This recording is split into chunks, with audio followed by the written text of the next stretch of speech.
If something is not good today, wait for the next model release. If you think that AI is not going to be good enough to answer phones and do the job of a receptionist as well as the average CSR, you're wrong.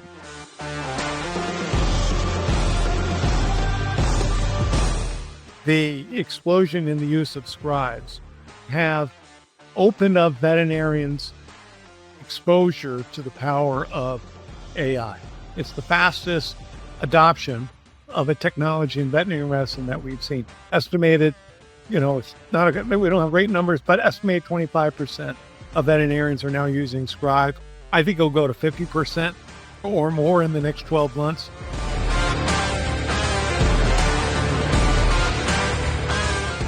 If you're building like a veterinary receptionist, the AI receptionist has to know not just like how you handle after hours cases. It has to know like Dr. John does not like appointments on Thursday after 3 o'clock because his kids have soccer practice every day. And that is just something that the team understands.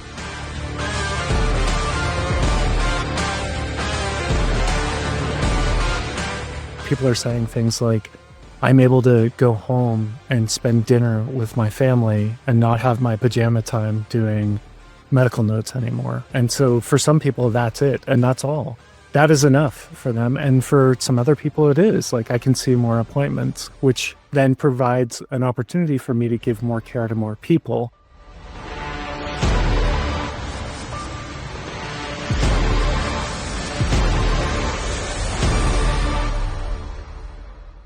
Welcome, everyone, to another phenomenal episode of the Veterinary AI Brief. I am your host, Santa Claus, with an incredible present for you here today. We have the legendary John Ayers joining us, along with my co-host, Dr. Adam Little, and the always on-time Aaron Massacre. So we have an incredible show here for you today. This is really kind of our holiday special where we're going to be taking a step back and looking at big picture, what's happening, what's the so what for you, the practitioner, the consultant, the clued in startup entrepreneur. What's the so what of this incredible landscape evolution in AI, and what are we likely to see in 2026? So we've got a couple big topics teed up for you here today, and I wanted to start us off with just kind of a recalibration of what we've seen over the last month and how that really connects us to how we're thinking about this. So over the last month, we've seen this incredible blitz from the frontier labs. And by frontier labs, I mean OpenAI, Anthropic, and Google to advance the models that they've built to be much, much smarter and more capable, especially around a particular use case, which is software engineering. Now, you might hear software engineering and not immediately think, okay, this is going to be the big level up for veterinary medicine.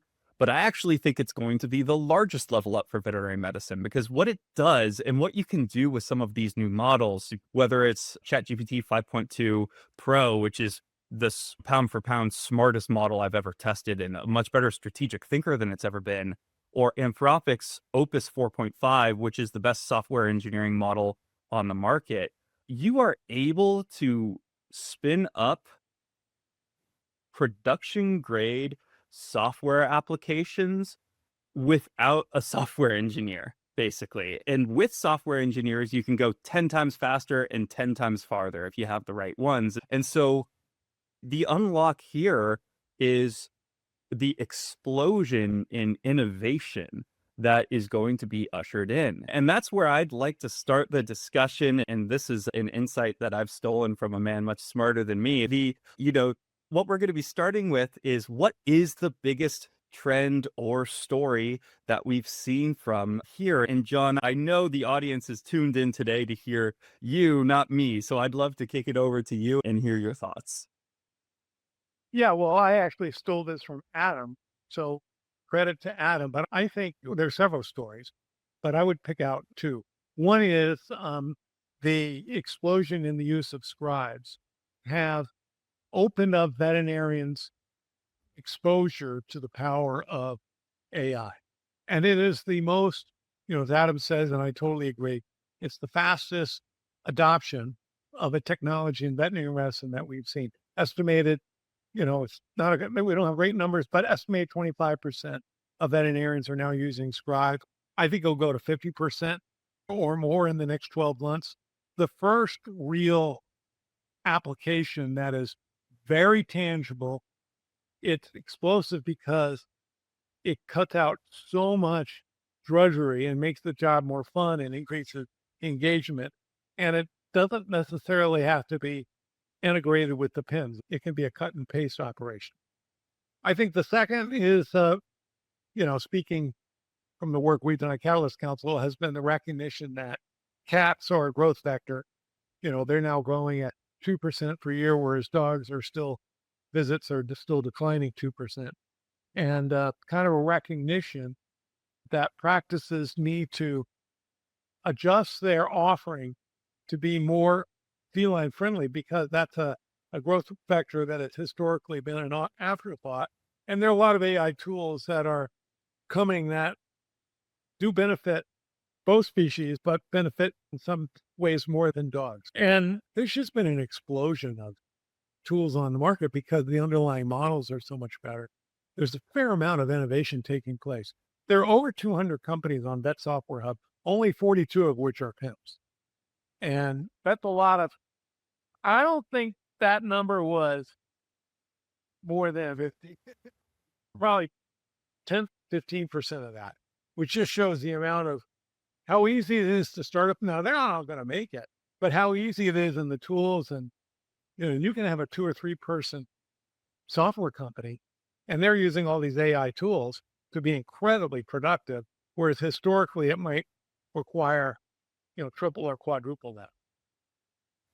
The other thing too, John, that you were kind of saying with the scribes is I think this year we saw maybe a few things that contributed to that evolution. So one was that you started to see these kind of enterprise rollouts in the way that you just didn't see in 2024, which I think signals a couple of things. One is this kind of new way of distributing these capabilities, a higher, more educated buying process that forced companies to rapidly kind of evolve their capabilities and put, a lot of these scribes in direct competition with one another, both in terms of their functionality, but like enterprise features, security, safety, etc. As a result, though, the underlying experience for the average user just got way, way better. So that's kind of one piece. The second is, I think folks began to see maybe this expansion in these tools beyond just dictation. Aaron shared this before, but the client communication summaries or placing phone calls or being able to use these tools for other sorts of appointments. And I think that's really just scratching the surface of how, and COVID actually published a paper about this, how they're not building a PIMS, but this kind of companion layer that the companies are now all vying for.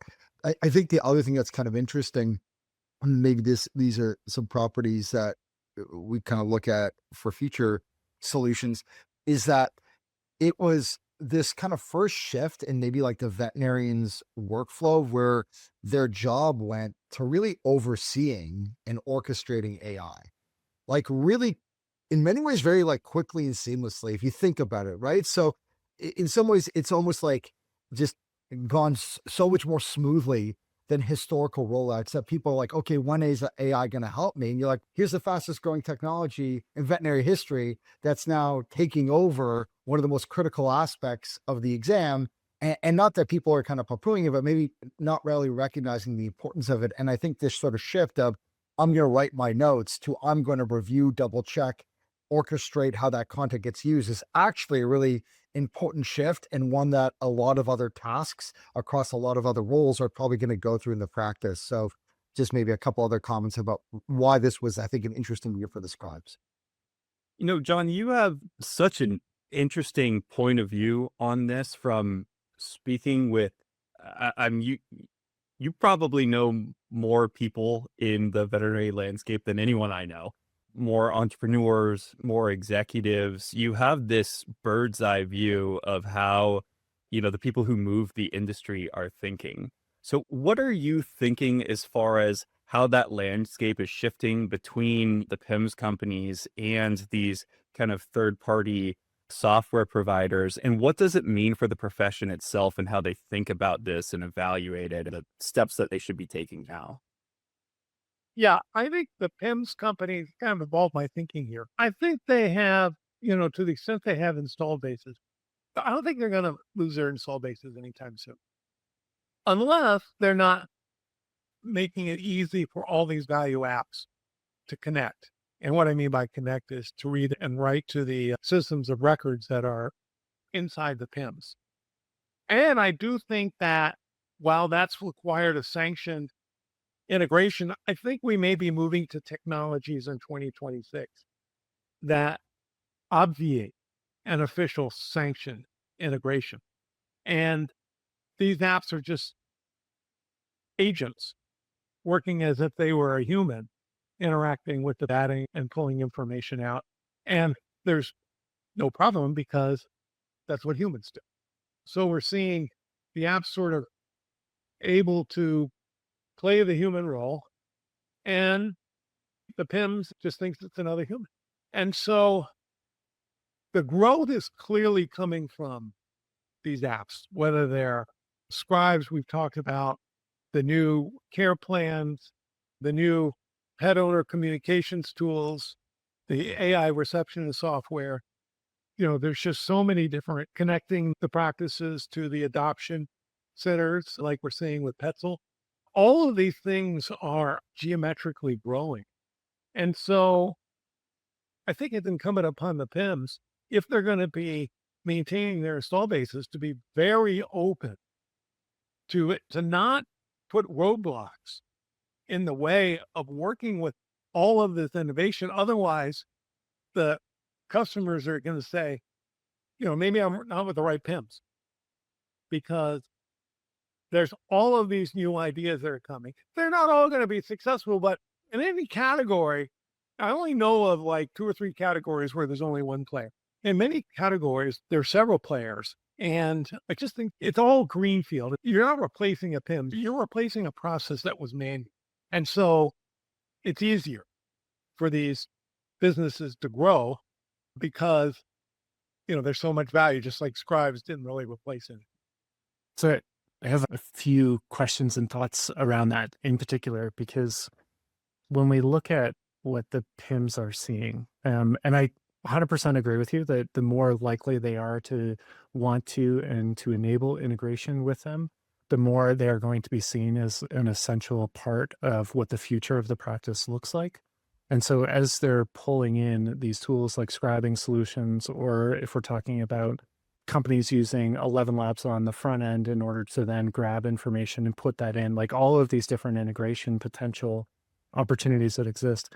At the same time, as a PIMS company, how do you deal with that? Where on the one hand, you probably want to be able to grow your capacity internally and not rely on another company in order to do something for you, like scribing. For example, we've seen a lot of the PIMS companies start offering scribing solutions as they expand that. At the same time, I think they're finding it very hard to keep up with a lot of the innovations that are happening in that scribing area because they're kind of broadening the reach there. So if your strategy as a PIMS company is to think like, how do we start offering some of these solutions and keep up with these companies? How should they be thinking about that? What advice do you have for them in that area? And then on the other side of the spectrum, how do they not just become a database, right? Where they happen to be the system of record where all of that information is kept. So what advice would you have for those PIMS companies to navigate the two ends of that spectrum so that they don't try to become everything to everyone and then as a result of that fail, and then they don't also just relegate themselves to essentially a spreadsheet? What advice would you have? I'd love to hear from you, John, and also Adam and Robert on that. Briefly, because I know Adam probably has some points of view here too. First of all, the functionality of the PIMS is really important. It does keep the pet owner information, that it's the repository. It keeps the pet medical record. It keeps the list of services. It keeps the calendar. Okay, somebody has to do it. If the PIMs are best in class, best in breed in doing that core functionality, and they're willing to integrate like with a online calendar app where you can just I mean, really, this is what the millennials expect. They just expect to be able to book an appointment on the website and Gen Z. I don't think it takes away from their scheduling functionality, but there are a number of players out there. I just don't see how are going to be best in breed in some of these other categories because they're competing up against people that are working day and night as entrepreneurs. They're AI native, they're in their 20s, and they're just moving faster. A corporate player can move. And so I think it's challenging, but they have this core functionality which can't be replaced. It's sort of the recognition that they're going to be good at their PIMS and they're going to make sure they're the best in class at their PIMS, but they're also going to be a vehicle where their customers can adapt all this incredible innovation that's being done by 20 something entrepreneurs. Yeah, I think sometimes it's helpful to be like, where's the no man's land that these companies can't go? And for me, it's pretty clear. You can't be in a situation where you're trying to build kind of an all-in-one system for all this functionality, but somehow the worst at every individual that you're still being forced to integrate with these companies, but you're not really embracing it. So it takes a long time. The practice doesn't see this as like an ecosystem of value. It really sees it as here's a bunch of tools that I'm trying to use and I keep having to bang my head against the wall to get them to play nicely with your software. It's impossible. The third is that they're not doubling down on the unique capabilities that make the PIMS really important in a world in which there's going to be dozens, and there are already for some of these PIMS, dozens of applications that read and write to them. And so you end up in this situation where you are frustrating your customers, you're frustrating your partners, you're still in the business of having to support these partners, but you're not really getting that kind of ecosystem approach. And you're simultaneously losing out to better all-in-one systems and better integrated systems, and not capturing the value or the engagement with your users that could allow you to expand what you can charge over time. I think the other thing is that the business models for these companies are fundamentally going to have to be reevaluated because it's going to shift from a SaaS subscription to somehow, some way beginning to monetize agents like some set of human labor. And if you can't make that jump, you're going to miss out on the biggest opportunity in software history. Like it's that simple. If you are somebody who's selling a communication software for a couple $100s a month, and all of a sudden there's a virtual receptionist that they're charging $2,000 or $3,000 a month because that receptionist now is able to act, feel, integrate with in the same way as a human labor, and you kind of expand that across dozens, if not hundreds of agents across these practices. If you're not building that, or at least getting a percentage of that or helping to support it, you're going to miss out on all that growth. And so I think that's a real challenge for these companies. But I would also say that by just spending time with these practices, like it really is like an iceberg in the sense that scribes and some of these more visible workflows at the top, but so much of people's day-to-day work right now is like basic admin stuff, right? Moving data from here to there, doing something in these systems that takes 5 clicks when it should take 1. And so there is just a lot of, let's call them like intra PIMS opportunities for automation, aside from the ecosystem of partners that you should be supporting. So focusing on that, I think is really important. And the last part I will say is, I think software is going to look a lot more custom in the near future. And you're already seeing this, like practice groups have already, in some cases bought and acquired their own PIMs. They have started to build their own pieces of software. But remember, this has always happened. There's always been practices that have had like CSVs or other things where there was pertinent practice information that was integral in the workflow that existed outside the PIMs. And now those kind of static sheets are being turned into more fully functional kind of web experiences. And so I think that you need to look and say, how do we use our software and what we know about our customers to meet them where they are, to further kind of connect and embed them in our ecosystem, not try to necessarily have our PIMs serve all customers in every place, but begin to build that agent layer that allows us to develop more custom capabilities that meet practices where they are, to be able to expand the value that we provide to those customers, tether them to our PIMs, and charge more money. Because the same people that are saying, I won't pay $200 for this piece of software are saying, I'm going to pay a consultant $1,500 to teach me how to use it. Like that is happening today. And so I think that there is a budget and appetite, but it isn't necessarily rooted in just the software license. It's rooted in doing the work. And right now, for a lot of people, doing the work is still a human thing. And I think in the future, it might look considerably different. I think, there are like three things that I'd like to clarify in my own mind and summarize for our audience so that we give them clear takeaways here. The first thing, Aaron, you had mentioned 11 Labs. And for the audience who doesn't know what 11 Labs is, it's basically a voice audio based AI system. And what I think is so interesting here is when we started the podcast, one of the first points made was that humans are really good at extrapolating linearly and really poor extrapolating exponential rates of change. And where 11 Labs fits in is if you were to listen to examples of voice AI solutions at the beginning of the year, they would have been total shit. Listen to them again and see how good they are now. This is the thing that's so important here. This technology forces you to abandon your priors very, very quickly. If something is not good today, wait for the next model release. If you think that AI is not going to be good enough to answer phones and do the job of a receptionist as well as the average CSR, you're wrong. That's going to change. In fact, I would bet we'll be there next year. And so one of the larger repercussions of that, I think, for the audience is that you shouldn't just be evaluating these solutions and incorporating them from your tech budget in purchasing.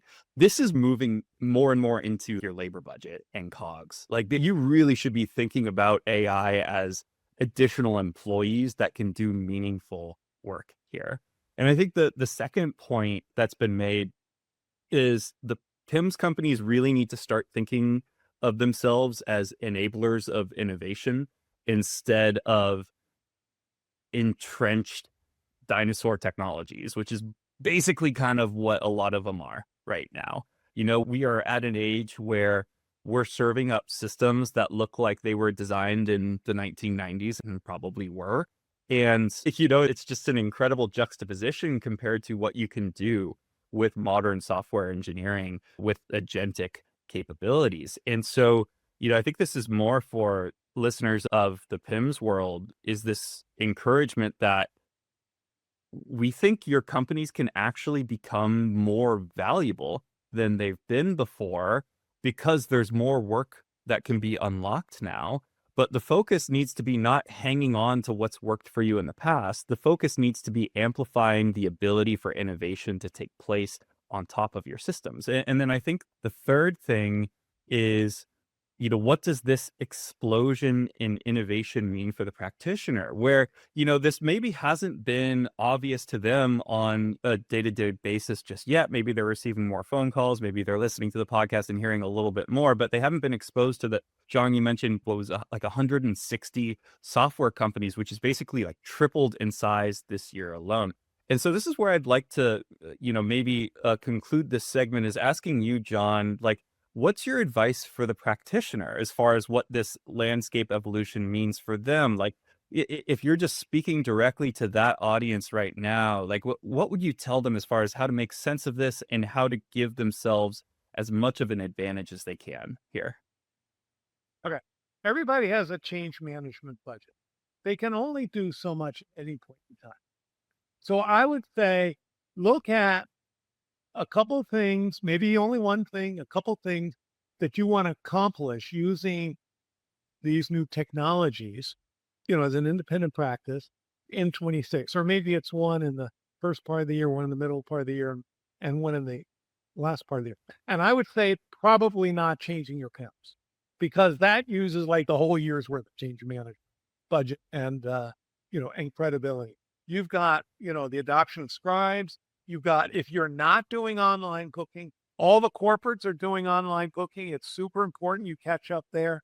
If you're not doing some kind of more sophisticated pet owner communications, and there's so many offerings of different kinds out there, including yours, Robert Otto, but there are so many of them. Maybe it's AI receptionist software, and there are a couple of offerings out there that are just emerging. I think that's going to be an explosive category. I think it's going to be probably more adopted in corporate. But you've got this is it's not about efficiency. It's about capturing missed calls and missed client opportunities that will help grow your practice. Or maybe it's the feline thing. I mean, there are at least 2 feline apps. There's Sylvester AI, which gets to the home behavioral assessment, and there's Pet Acoustics, which is, one of the many ways of calming the cat on the way to the vet. Or maybe it's Petzl. If you're not connected with Petzl and therefore being one of the practices that new pet owners who've adopted might go to in their area, that flow is therefore going to corporates because they've figured that out. So the independent practices have to catch up with that. I'm only picking a few. It's really interesting because, thank you to Adam Wasaki, who did the Vet Software Hub site on all these 19 different categories and 200 software offerings. So pick your shots. Yeah. Do we want to move on to the second topic of 2025 that you raised, John? Because you mentioned it was kind of feline health. So maybe you can kind of frame to the audience some of the data or what we're sort of seeing that put that at the top of the list for you. Yeah, I mean, very simply, feline visits are growing, canine visits are declining. Now, I do believe canine visits will turn around, but when they turn around, feline visits will then just grow faster. So why are feline visits growing? More pet owners are adopting felines because they don't live in a single family home. They weren't able to afford one and they're living in an apartment. So that is clearly a trend that's taking place. We have indirect data that feline adoptions are up 10% versus the baseline of 2018, 2019 before COVID, and canine adoptions are down. It's not clear whether it's adoptions because we're measuring pet visits of puppies, and we're going to learn a lot more at Catalyst Council as we wrap up our 40,000 household survey. But And really quickly on that, do you think that's like a substitute phenomenon where people are like, hey, I wanted a dog, but I looked into it. It's too expensive. I don't have the space for it. Now I'm getting a cat. Or are they different kind of populations of owners? I'm curious what you think there. yeah, well, we're going to learn more because we're doing this attitude and behavior study. I don't really have data to say it's one or the other, but I particularly believe it, single males are kind of discovering cats are pretty cool. And it's also a lifestyle issue. Cats are a lot less work than dogs, and they're also perceived as a little bit less expensive. So we don't really know why that's the case, but it's clearly happened. So, feline visits reached a record 23% in Q3. I think it'll probably be over 24%, could be 25% in Q4. Feline visits are usually higher in the fourth quarter because dogs, they get all their hormone tests and everything in persons. But it's clear that felines are growing. And I think it's hard to say that if it's a substitution. Just stay tuned. Do you see the current kind of care models equipped to meet those feline owners? Like, obviously, there's been some focus on fear-free and different approaches for clinics, but you also see that there's a lot of clinics that are catering primarily for a dog or canine heavy client base. Do you see the veterinary response to this being, hey, we're going to do more like cat clinics, more different types of services? Aaron, you've already integrated with, correct me if I'm wrong, like Sylvester AI. So clearly there's maybe a demand for veterinarians to help feel more comfortable in assessing and monitoring cats. What is the response, I guess, to this new demand that's emerging that in many cases is probably the main growth vector of visit volume, if it's not the only one? Well, I think it's just a recognition that cats are completely different than dogs. First of all, they're different from a care point of view. The veterinarians are beginning to use AI-assisted differential diagnoses. That addresses their concern that just not as good with cats as they are with dogs. You got these calming technologies. I mean, I believe that the industry is slowly moving, but it's clearly some practices and not others who are making themselves more a separate room for felines. I just talked to a practice owner. I was sharing this with him. He's like, 33% of this practice is feline. I said, well, you must be, and then that doesn't even include a breeder that's in hundreds of visits. And I said, well, you must be doing something right. And he had no idea that felines were growing faster than I said, you're in the, you're in the sweet spot of where the industry going. And obviously he must be doing something right. Because he's got such a large percentage of his practice that are feline. Cool. That's really interesting. Like it also speaks to how practices might be in a better position to more personalize or tailor communications to use different segments that might have been ones that they focused on. And perhaps, previously it was hard to like, are we going to generate two different kinds of newsletters for client versus dog owners with different sort of automated communications, or how do we speak to these owners? But if you can have AI doing the bulk of that creation, it does present the opportunity for you to more easily personalize communications and maybe reach those segments. And Aaron, I'm curious, like when you look at the COVID data, do those sorts of differences in clients or even species specific differences, like do they manifest as now it's like a different template and it's a different communication strategy, and like the scribe is kind of aiding in that personalization of care? I'm just kind of trying to connect some of the dots and see how that manifests in what you're seeing. Yeah, we don't have access to what's happening in the practices, right? So like we don't analyze that data, we don't do anything like that. So all I can really speak to is some of the manifestations that we see as people are developing these things. Absolutely, right? Like our initial point of entry was in the canine area. So everything from dental charting and that kind of stuff was all focused on canine. But more and more, we're starting to see some of the feline area and people wanting feline specific templates and customizations that are being built out. Pretty soon, we're going to have a marketplace for all of those templates. And we'll be able to see that even more because there'll be things like upvoting and that sort of thing. We'll probably see some of the knowledge that exists around feline management take off in that space in particular. But yeah, we don't have a ton of insight as to what's going on inside the clinic in terms of number of visits, that kind of stuff. I think your best avenues there would be places like VetSource and the data that they're able to collect out of the PIMS. Well, we're going to have a lot more data on that Catalyst Council going into 2020. We're going to have not just PIMS data, we're going to have primary pet owner attitudes and behaviors. Like, there's a lot of cat owners who just don't go to the vet. And we're going to understand what are the barriers to that. And can we move the needle from 28% who go to the vet in any one year to 50%? In the context of dogs, 68% of dogs go to the vet in any one year. So is there some place that people can sign up so that they can get that information as soon as it's available? Is that just on the Catalyst Council? Doing press releases on the broad trends. And then the detail is, for our sponsors, because they're the ones that pay for the detail. But we hide it from the market, then what good is it doing? In fact, we just issued a compendium of all the press releases that we did in 2025. And there's a lot of content there.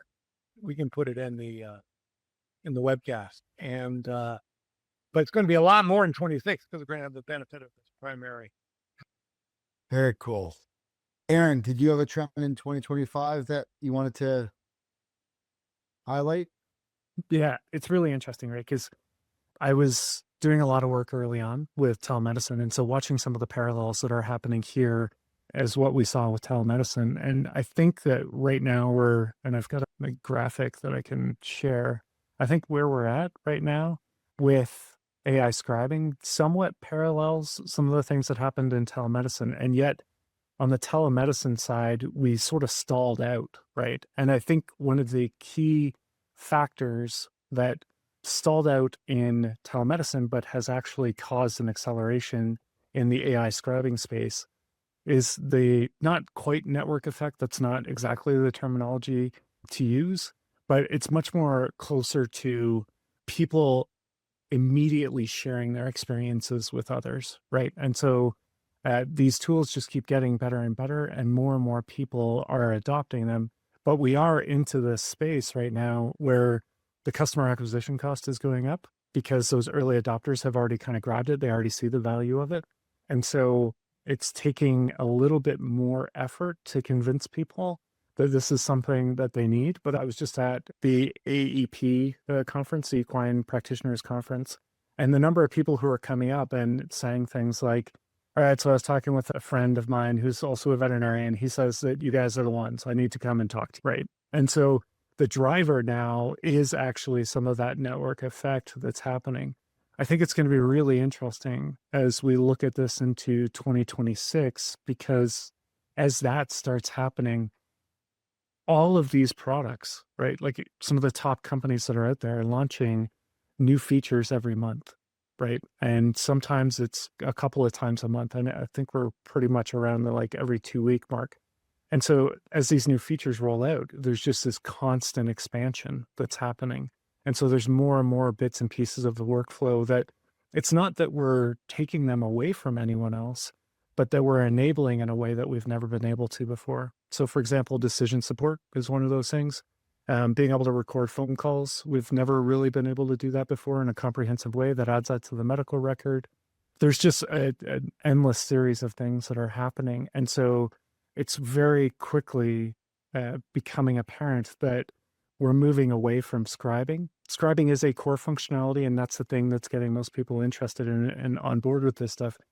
But we're seeing this kind of diffusion of activity. And this isn't the first time that we've seen it, right? Like Otto, for example. Otto came into the space as Televet, and they were a telemedicine company, like pretty much full stop telemedicine company. And they realized what was happening because they saw that stalling that was happening in the marketplace. And they shifted and they started getting into workflow management and being able to add on more things at the beginning and the end of the appointment. So I think we're going to see a similar thing that's happening. And the most interesting part of it is that we're going to see an enablement of new value creation of things that we've never thought that we could turn into an AI tool. Just summarizing all of that, we're definitely in that sort of early majority phase of the market. All of this networking that's happening between veterinarians is still driving a lot of adoption. And as we go into 2026, we're going to see some of the companies that are unable to keep up with some of the leaders in the space.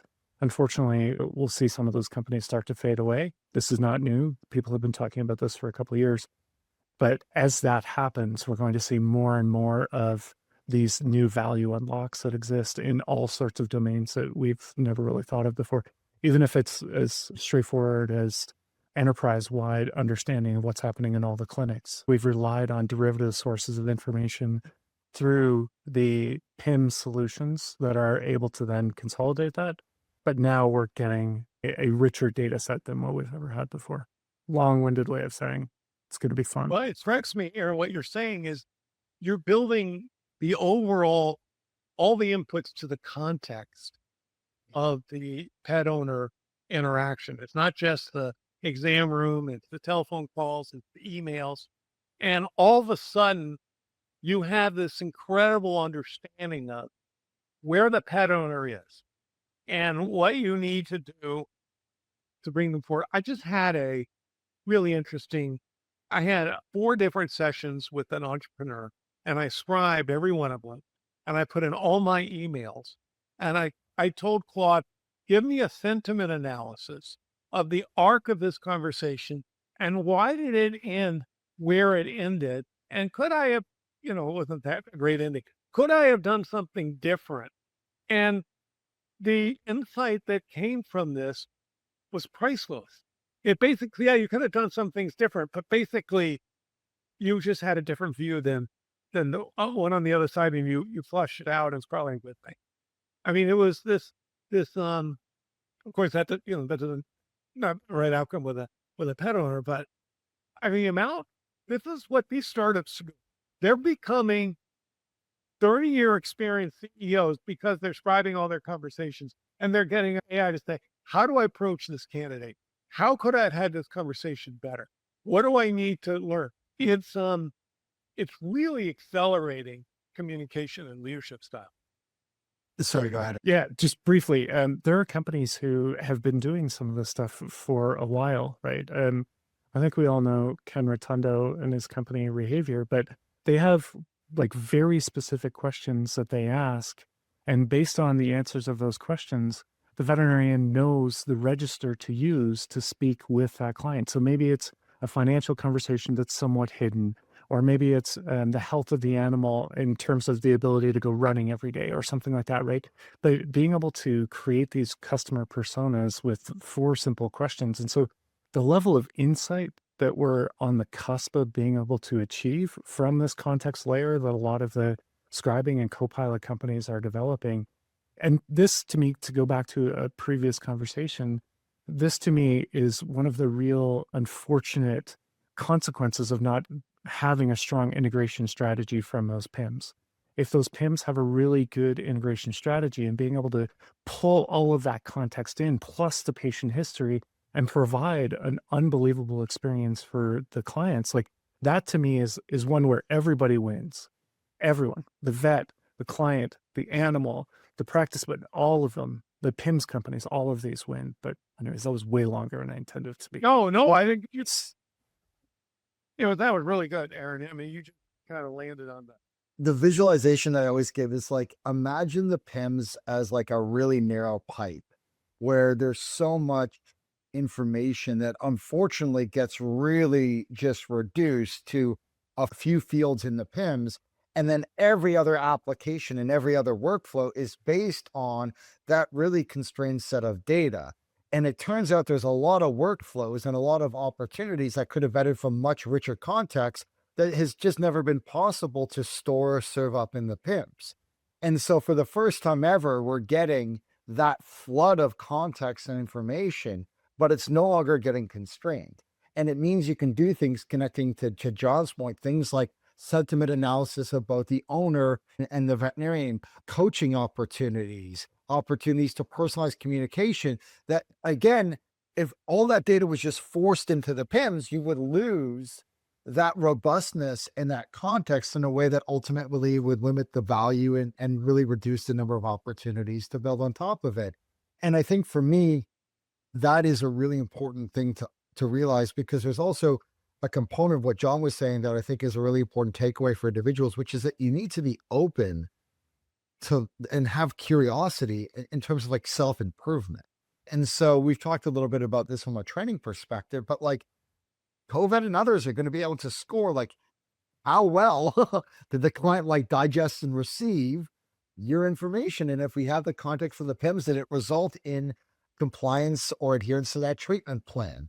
If you're a person who's saying like, I want to grow and this is important to me to understand how I can get better at delivering recommendations for dental or managing a complicated case, that kind of intrinsic motivation is going to be really powerful, because now the tools have never been more possible.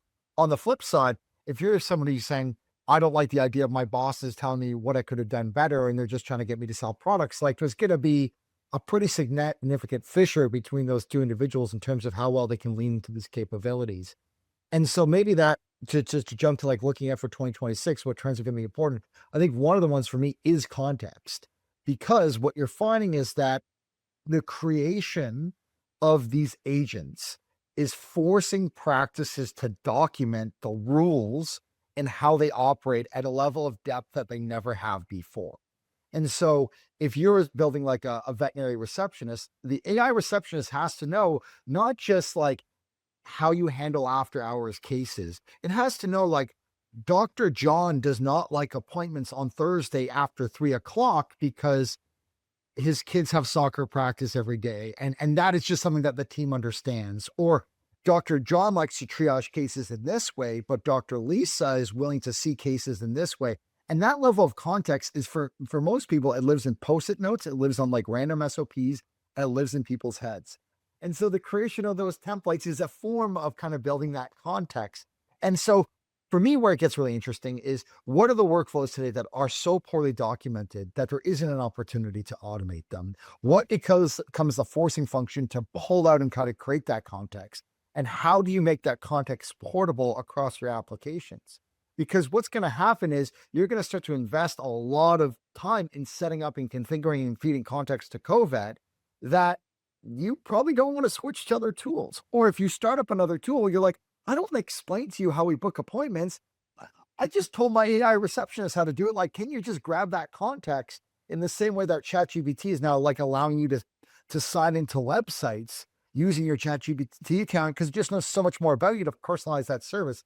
So I think that kind of the creation, portability, and collaboration around practice context is likely to be a really important thing.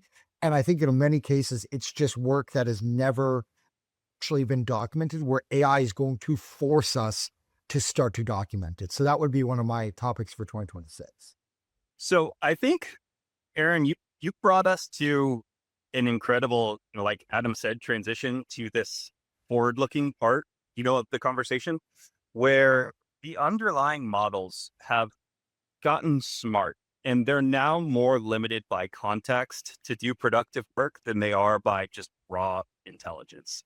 And what I think that's going to mean, like the most important thing I think that's going to mean is that the opportunities to create value and the way to evaluate opportunities for veterinary practices as well is really going to be more what is the novel context that I need to bring into the fold here? And how do I integrate that into productive work that we're doing? And I think the coolest way to think about that, and I would challenge the entire industry to be thinking big here, right? Not just efficiency AI, but opportunity AI. Like, what are the net new things that we can do that we just haven't been able to because we didn't think we would have superpowers?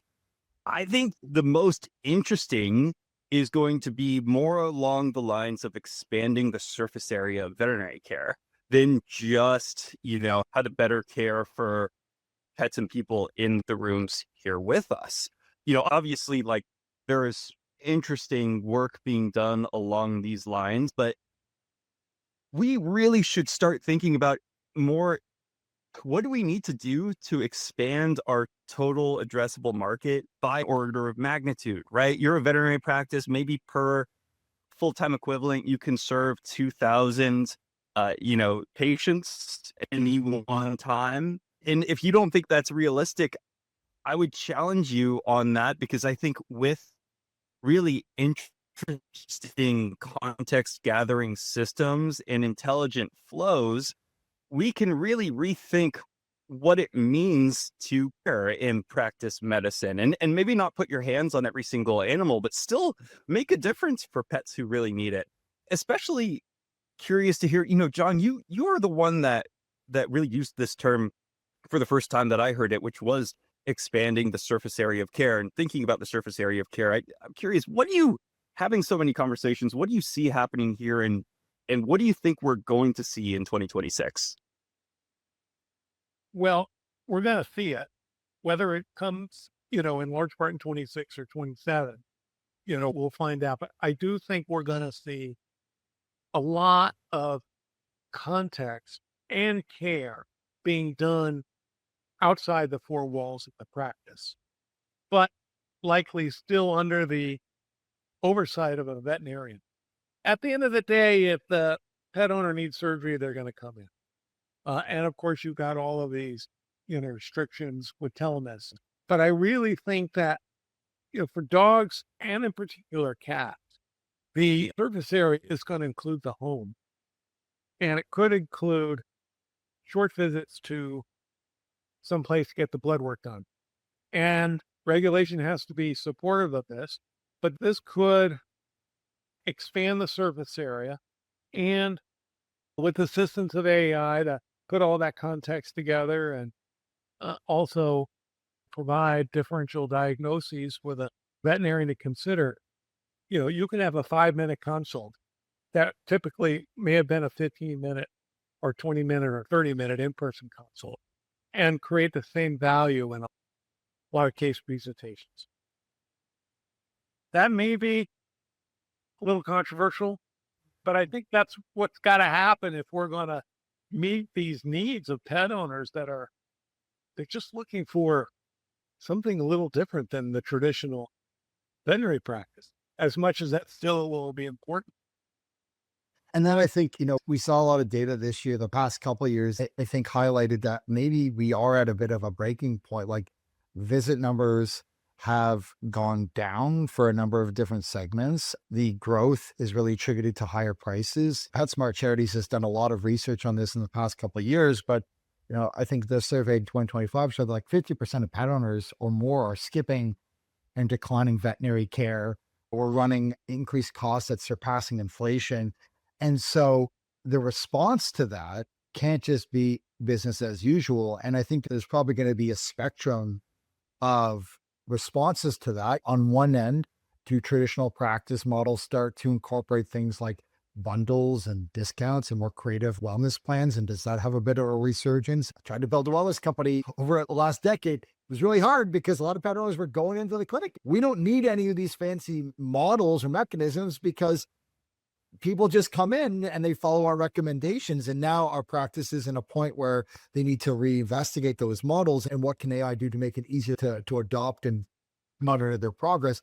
Do we start seeing just different models of care? We've talked about Naho before on this, which is a model care really catering to making kind of efficient care possible, but really looking at the team ratios and the kind of operations of the practice. Do we start to see a more direct response to meet those pet owners where they are? And I think this is where the profession's going to have a lot of tension, because it turns out that we don't feel the same way about a lot of these topics, right? Whether it's like relaxing the VCPR or the mid-level practitioner or just other models of care. And so what's really fascinating is you already have veterinarians who are pointing to this data and say, we need this model. And that might come in the form of a simplified facility or business that maybe doesn't look, feel, and act like a traditional vet clinic. And there's going to be people that say, yeah, I see those pet owners in need, but I'm not willing to compromise on these rules, or I'm going to push back against that. And so I think it is a really perilous wire for us to walk, because I think it's going to be really difficult if the public perceives that veterinary medicine is acting in a protectionist way to preserve margin and revenue at the expense of helping pets. And that's not obviously a side of the story that we ever want to be on, but you can look at actions and data to start to, if you're not in the veterinary profession interested in protecting it, start to make a case that you're not really meeting the needs of this generation of pet owners, and you're doing so more from a different perspective and with a different set of goals. So, I mean, this is where I think, to your point, Joe, where it lands, I'm not sure, but this is not going to go away. And it's probably going to make us much more uncomfortable as a profession in the short term as these models emerge and get birthed. That's just kind of my take on maybe where that could go based on what we've seen. Aaron, predictions for 2026. Will scribes lead us to flying cars? Yes or no? Just want a yes or no on that. In 2026, or will they lead us to eventually be fruiting cars? It's an important distinction. What do we have products in space? I don't know why all these software companies are so obsessed with flying cars. You know, we asked for flying cars, we got 140 characters. Why is that the thing, right?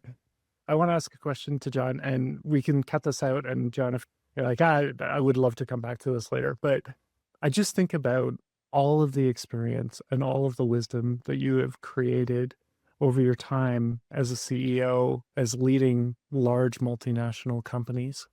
And I see a lot of these startups coming into the space, and we talked about that earlier on. What general principle or general advice would you be giving to a CEO as we think about what's about to come in 2026? We could stick with software. So as like a software company. Very easy. And you get the advice from, the big podcast that I listen to, AI Daily Brief, Nathaniel Whittemore, and also the real innovators, the principles. You have to first and foremost constantly be working how to be AI native and understand this. I was late to the party. Okay. I started when we were working on the paper, and I've just been super busy trying to catch up. And I feel like I'm never caught up because it keeps moving further ahead. But you and your senior team, first and foremost, you have to have this experience. Oh my God, this is what context provides me in this situation. I'm talking to, a different customer or a different employee, or, my investor relations strategy, whatever, and you scribe all that. And then you just realize you just missed the point, and it's going to point it out to you. So really everybody first and foremost, and then you start to understand that it's not about doing the same things you're doing better. It's about reorganizing your company. And, the big areas that are already being thoroughly disrupted are, of course, coding, customer support, marketing, and finance. And, like customer support, marketing, and sales, they're all blending together. It's these distinctions and functions may not apply going forward. And it's really trying to stay on top of that, leaders, because otherwise they're just going to fall behind. And I think most companies are falling. That's my sense. It's challenging because these startups are moving real fast. It's I think to your point, there's like this once in a generation moment to completely reinvent almost every process of your company. And I think the missed opportunity, to your point, John, is to think iterative about the improvements as opposed to really looking at every function and saying it's probably closer to being completely different than just like an iterative improvement. And what I think the real risk is, people think it is going to be an iterative improvement. They get resistance from their teams because it isn't really, it's positioned as ambiguous, this little tool that can help. But the real kind of evolution of the kind of core function in terms of how you structure it, how you compensate it, what the goals are, that is never kind of discussed. It's more like we're just going to throw Gemini over the fence and hope that our sales team gets better.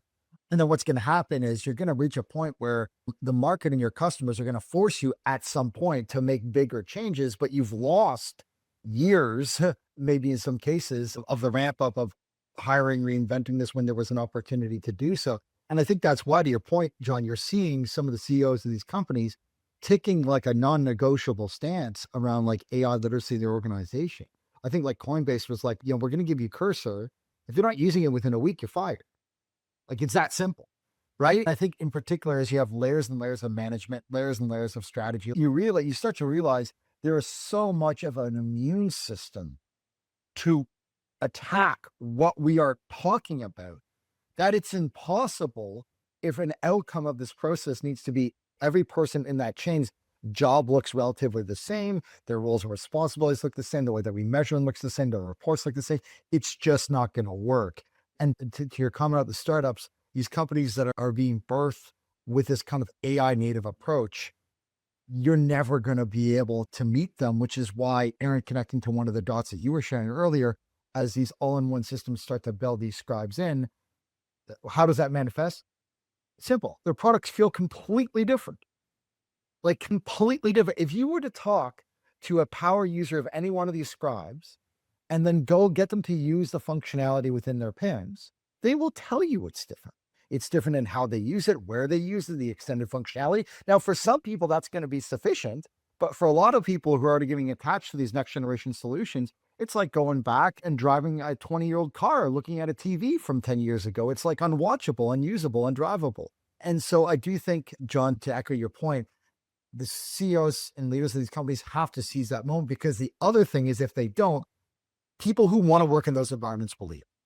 People may think we're just talking about the suppliers. I'm talking just as much, and maybe even more so, to the corporate groups. I mean, it's applicable to any large organization, and it's applicable to the associations too. Yeah.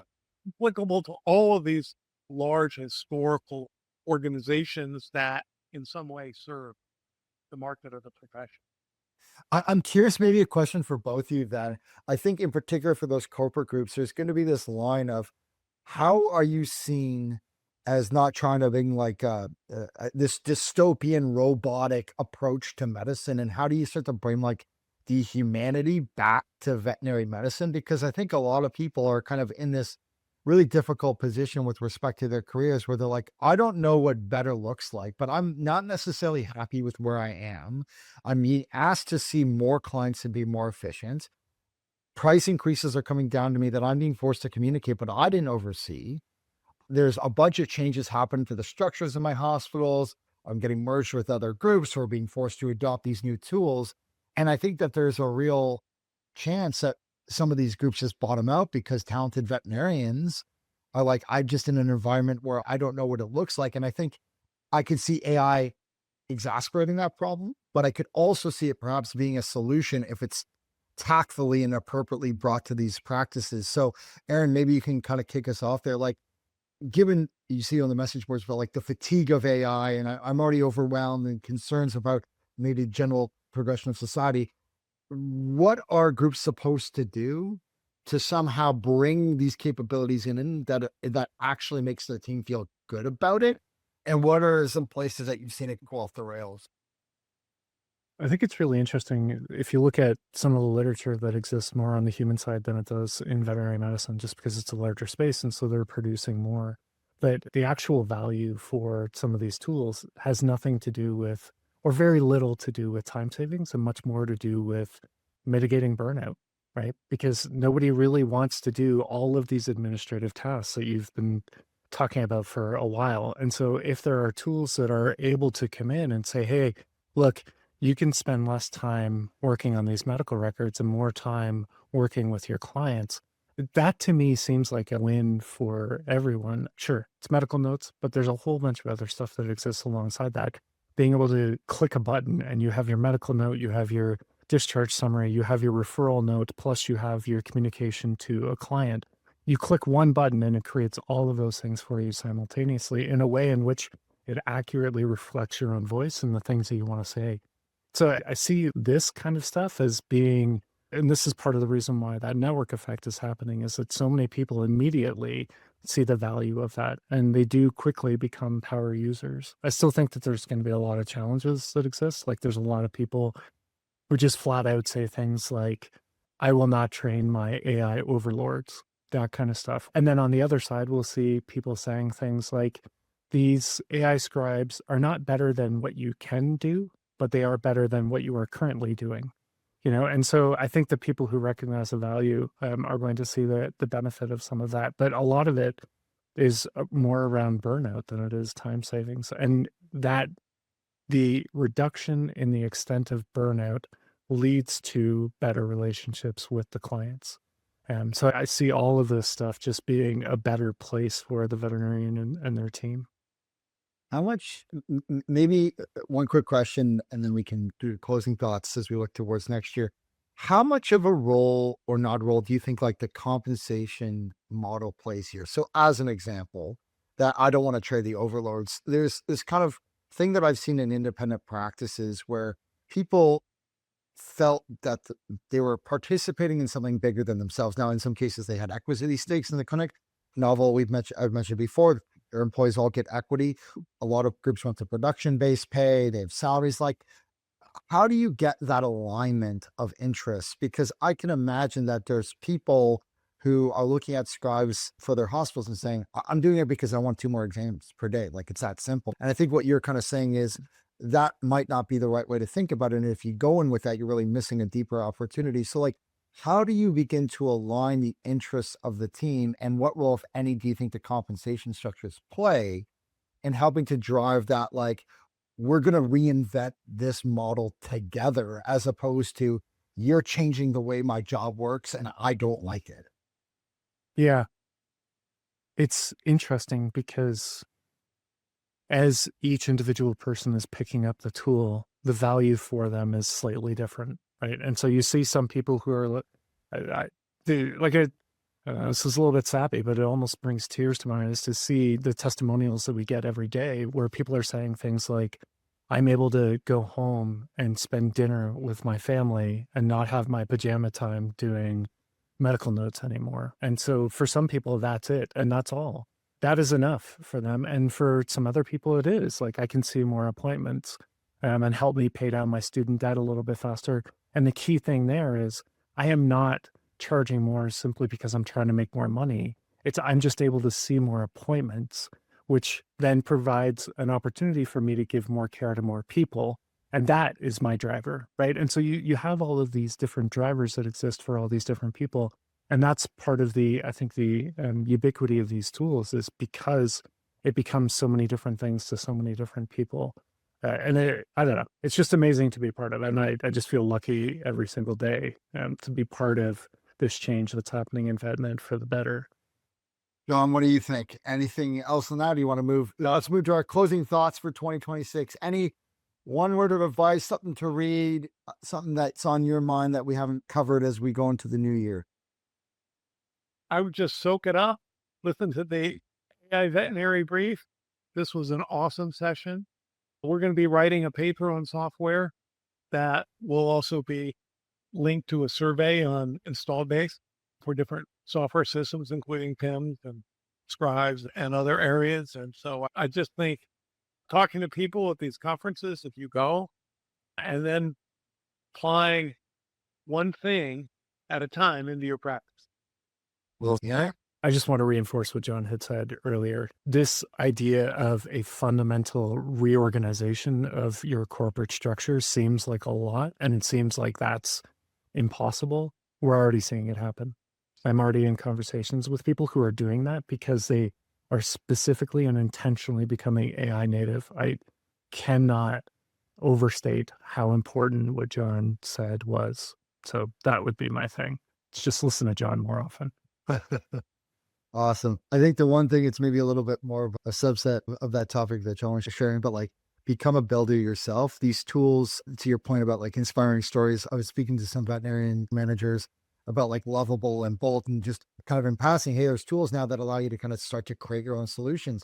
And by the end of the day, they were building stuff for themselves.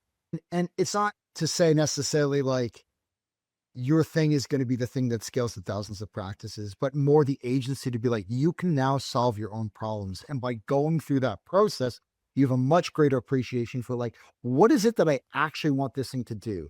And how much does it actually cost to operate this thing? And what are the non-negotiables? And even if your outcome of that process is, hey, I don't want to actually build and operate this thing, it's going to allow you to be able to narrow with a much more critical lens what solution is most appropriate for your practice. And frankly, take some of the mythicalness out of these kind of AI tools that everybody's using, but you kind of feel like you don't really see the benefit of. And so there's never been a better time to, pick up your computer, start talking to it, and build something of value for yourself. Ideally, to John's point, focusing on something that's a problem for you that you can start with.